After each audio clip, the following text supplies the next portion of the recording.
ద్వీపదేశం మాల్దీవుల్లో Islamic radicalisation పెరుగుతోందా? ఈ ప్రశ్నకు సమాధానం అవుననే వినిపిస్తోంది. ఇటీవల ఆ దేశంలో టూరిస్టులపై దాడులు పెరుగుతున్నాయి. మరీ ముఖ్యంగా ఇండియా తన మిత్ర దేశాల పౌరులను మాల్దీవుల్లో కొన్ని మూకలు టార్గెట్ చేస్తున్నాయి. ఇద్దరు భారత పర్యాటకులతో పాటు ఓ ఇజ్రాయెల్ యువతిపైన దాడి జరిగింది. దీంతో సోషల్ మీడియా వేదికగా మాల్దీవుల పర్యటనకు వెళ్లే ముందు ఒక్కసారి ఆలోచించుకోవాలనే పోస్టులు పెరుగుతున్నాయి. అయితే ఇప్పటి వరకు పర్యాటక దేశంగా ఉన్న మాల్దీవుల్లో మహమ్మద్ ముయిజు అధ్యక్షుడిగా బాధ్యతలు చేపట్టిన తర్వాత ఈ పరిస్థితులు ఎందుకొచ్చాయి? మాల్దీవుల్లో ఇస్లామిక్ రాడికలైజేషన్ పెరగడం వెనుక పాకిస్తాన్, చైనా పాత్ర ఏంటి? మాల్దీవుల్లో ఇస్లామిక్ రాడికలైజేషన్ పెరుగుతోందా? ఇండియా, ఇజ్రాయెల్ పౌరులపై దాడులు అందుకేనా? మాల్దీవుల్లో మతోన్మాదం వెనుక పాక్, చైనా పాత్ర ఏంటి? ద్వీపదేశం మాల్దీవుల్లో క్రమంగా ఇస్లామిక్ రాడికలైజేషన్ పెరుగుతోంది. ఇటీవల పలు పరిణామాలు ఆ దేశంలో పెరుగుతున్న మతోన్మాదాన్ని సూచిస్తున్నాయి. భారత్ అంటే తీవ్ర వ్యతిరేకతతో పాటు ఇజ్రాయెల్ పై ఆ దేశం ఆగ్రహంతో ఉంది. గాజా యుద్ధం తర్వాత ఇది మరింత పెరిగింది.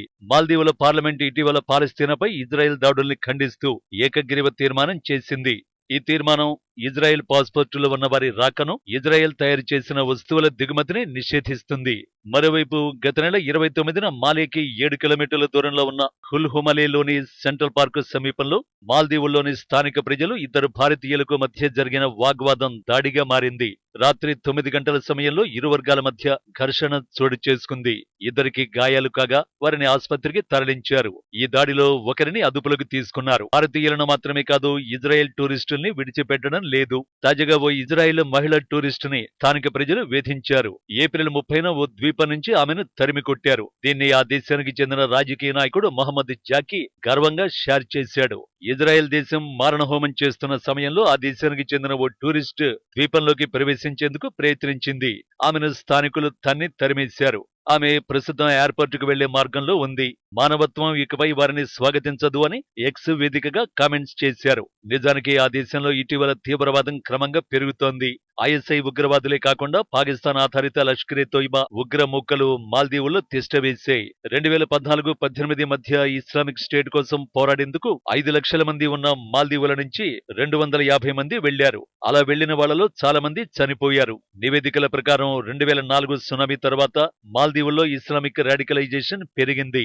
వాస్తవానికి వందల సంవత్సరాలుగా మాల్దీవుల్లో ప్రధానంగా బౌద్ధులు ఉన్నారు. అయితే 12వ శతాబ్దంలో వారిలో చాలా మంది ఇస్లాంలోకి మారారు. 2004లో సునామీ సమయంలో పాకిస్తాన్, సౌదీ అరేబియా నుంచి మత నిపుణులు పెద్ద సంఖ్యలో మాల్దీవుల ప్రజలకు సహాయం అందించే నెపంతో రంగంలోకి దిగారు. ఆ తర్వాతే మాల్దీవుల్లో అనుకోని మార్పులు మొదలయ్యాయి. 1970లో ఉదార మత విధానాలు అవలంబించిన మాల్దీవులు క్రమంగా గల్ఫ్ దేశాల ప్రభావానికి లోనైంది. చమురు ఉత్పాదిత గల్ఫ్ దేశాలు అరబ్, ముస్లిం ప్రపంచంలో ముఖ్యమైన భూమికను పోషించడం మొదలుపెట్టాయి. సున్నీ ముస్లిం వహాబిజం పాటించే గల్ఫ్ దేశాలు సంప్రదాయవాదాన్ని బలంగా ప్రచారం చేయడం మొదలైంది. మొహమ్మద్ అబ్దుల్ గయూం నేతృత్వంలోని ప్రభుత్వం 1980-90లో ప్రభుత్వ వ్యతిరేకతను ఎదుర్కోవడానికి గల్ఫ్ దేశాల నుంచి వచ్చే చమురు, ఆర్థిక సాయాన్ని పొందేందుకు మతాన్ని అస్త్రంగా వాడుకుంది. ఆఫ్ఘనిస్తాన్ ని సోవియట్ ఆక్రమించడంతో దానికి వ్యతిరేకంగా సంప్రదాయ వర్గాల ఏకీకరణ జరిగింది. మరోవైపు 21వ శతాబ్దం మొదట్లో జరిగిన ప్రపంచ పరిణామాల ప్రభావం మాల్దీవుల యువతపై తీవ్రంగా పడింది. ఆ దేశంలో చాలా మంది యువత అల్-ఖైదాలో చేరారు. 2007లో జరిగిన వరుస బాంబు పేలుళ్లు ప్రమాద ఘంటికలు మోగించాయి. 2008లో మాల్దీవులు ఏకపార్టీ వ్యవస్థ నుంచి బహుళ పార్టీ వ్యవస్థగా రూపాంతరం చెందింది. మతపరమైన సాంప్రదాయ పార్టీలు ఏర్పాటు కావడానికి, అవి మత రాజకీయాలను నెరపడానికి ఇది దారితీసింది. 2012లో షరియా చట్టాల అమలు కోసం అనేక ఉద్యమాలు ఈ పార్టీలు చేపట్టాయి. చాలా మంది యువత ఐసిస్ లో చేరడానికి సిరియా వెళ్లినట్టు అంతర్జాతీయ నివేదికలు పేర్కొన్నాయి. ఇస్లామిక్ ఛాందసవాదాన్ని ఎగదోయడంలో, ముఖ్యంగా మన దేశం పట్ల వ్యతిరేకతను పెంచడంలో పాకిస్తాన్ గూఢచార సంస్థ ఐఎస్ఐ పాత్ర చాలా ఉంది. 1990లో జరిగిన ఇస్రో హనీ ట్రాప్ కేసులో మాల్దీవులకు చెందిన వారు ఉన్నట్టుగా బయటపడటం ఆ దేశంలో వేళ్లనుకున్న ఐఎస్ఐ పాత్రకు ఒక ఉదాహరణ మాత్రమే.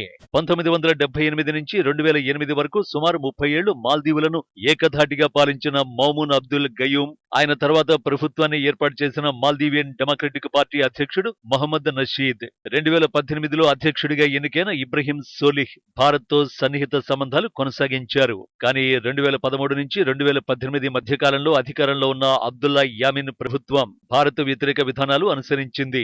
తాజాగా అతడి వారసుడిగా మొహమ్మద్ ముయిజ్జు భారత్ పట్ల అంతే తీవ్ర వ్యతిరేక ప్రచారాలతో ఎన్నికల్లో పోటీ చేసి విజయాన్ని సాధించారు. అధికారం చేపట్టిన తర్వాత కూడా భారత వ్యతిరేక విధానాలు అవలంబిస్తూ చైనాకు అనుకూలంగా వ్యవహరిస్తున్నారు. మరో మిత్ర దేశం పాకిస్తాన్తోనూ సన్నిహితంగా వ్యవహరిస్తున్నారు. వాటన్నింటి ఫలితమే మాల్దీవుల్లో పెరుగుతున్న మతోన్మాదమని విశ్లేషకులు అభిప్రాయపడుతున్నారు. గత ఏడాది ఎన్నికల సమయంలో భారత వ్యతిరేక శక్తులు ఒక క్రమ పద్ధతిలో ప్రచారాన్ని సాగించాయి. ఆ దేశంలో ఉన్న నిరుద్యోగానికి ముఖ్య కారణం భారతీయులు టూరిజం తదితర రంగాల్లో ఉద్యోగాలు ఎగరేసుకుపోవడమేనని, భారత్లో ముస్లింల పట్ల అణచివేతకు పాల్పడుతున్నారని, భారత్ తన సైనిక కార్యక్రమాలు సాగిస్తూ మాల్దీవుల సార్వభౌమత్వాన్ని ఉల్లంఘిస్తోందని, ఇబ్రహీం సోలిహ్ ప్రభుత్వం దేశ సంపదను భారత్కు ధారాదత్తం చేస్తోందని ఇలా అనేక రకాలుగా విష ప్రచారం చేశాయి. ఆ ప్రచారం వెనుక విధ్వంసాన్ని మాల్దీవుల ప్రజలు గుర్తించలేకపోయారు. ఫలితంగా ముయిజ్జు అధికారంలోకి వచ్చారు. ఇదే రకమైన రాడికలైజేషన్ యువతలో భారత వ్యతిరేక భావజాల వ్యాప్తి బంగ్లాదేశ్లోనూ కనిపిస్తోంది. ఈ ప్రచారం వెనుక అటు ఐఎస్ఐ ఇటు చైనా ఉన్నాయనేది బహిరంగ రహస్యం. ఒక్క ముక్కలో పర్యాటక దేశంగా ఉండే మాల్దీవులు మతోన్మాదానికి వేదికగా మారినట్టు కనిపిస్తోంది. మాల్దీవులకు వెళ్లే పర్యాటకులు 1కి 100 సార్లు ఆలోచించుకోవలసిన పరిస్థితులు కనిపిస్తున్నాయి. సోషల్ మీడియాలో కూడా అలాంటి హెచ్చరికలే కనిపిస్తున్నాయి.